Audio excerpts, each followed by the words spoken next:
भगवान श्रीकृष्ण अर्जुनाला म्हणाले, पार्थ, मी तुला एक कथा सांगतो. ती कथा ऐकल्यानंतर तुला समजेल की प्रत्येक प्राण्याला त्याच्या कर्मानुसार फळ मिळत असतं. प्रकृती प्रत्येकाला त्याचा मार्ग निवडण्याची संधी देत असते. आता ते सर्व मनुष्याच्या इच्छेवर अवलंबून आहे की त्याला नीतिमत्तेचा मार्ग निवडायचा आहे की अधर्माचा.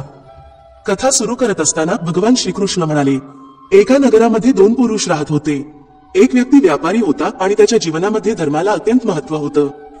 त्याचा देवावर खूप विश्वास होता. तो रोजच्या रोज मंदिरात जायचा आणि दानधर्म करायचा आणि रोजच्या रोज देवाची पूजा करायचा. परंतु याउलट दुसरा माणूस त्याच्या पूर्णपणे विरुद्ध होता. तो रोजच्या रोज मंदिरात तर जायचा, परंतु पूजा करण्यासाठी नाही, तर मंदिराच्या बाहेर असलेल्या चपला चोरण्यासाठी. त्याला दानधर्माशी काहीही घेणं देणं नव्हतं. त्याचबरोबर त्याचा देवावर विश्वास सुद्धा नव्हता. वेळ असाच पुढे पुढे जात होता. एके दिवशी खूप जोरात पाऊस पडत होता आणि त्यामुळे मंदिरामध्ये पुजारी व्यतिरिक्त दुसरा कोणीही नव्हता.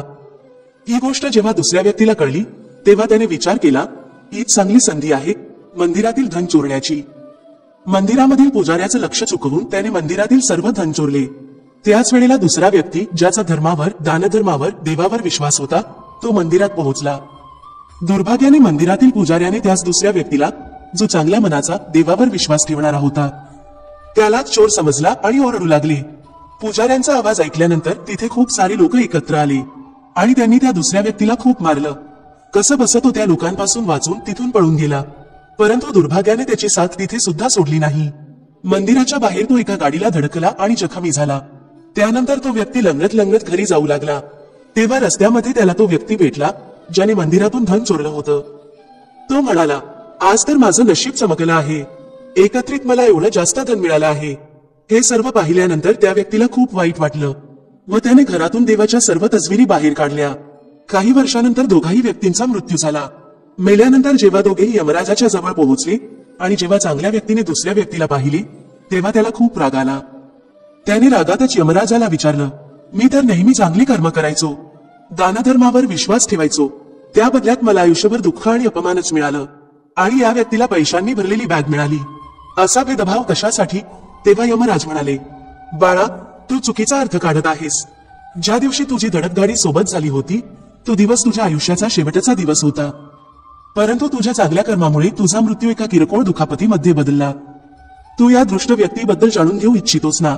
खरं तर याच्या नशिबामध्ये राजयोग होता, परंतु याच्या कुकर्मामुळे आणि अधर्मामुळे ते फक्त एका छोट्या पैशांच्या पिशवीमध्ये बदललं. कथा सांगितल्यानंतर भगवान श्रीकृष्ण अर्जुनाला म्हणतात, पार्थ, आता तुला तुझ्या प्रश्नाचे उत्तर मिळालं आहे का? असं विचार करणं की देव तुझ्या कर्मांकडे दुर्लक्ष करत आहे हे पूर्णपणे असत्य आहे.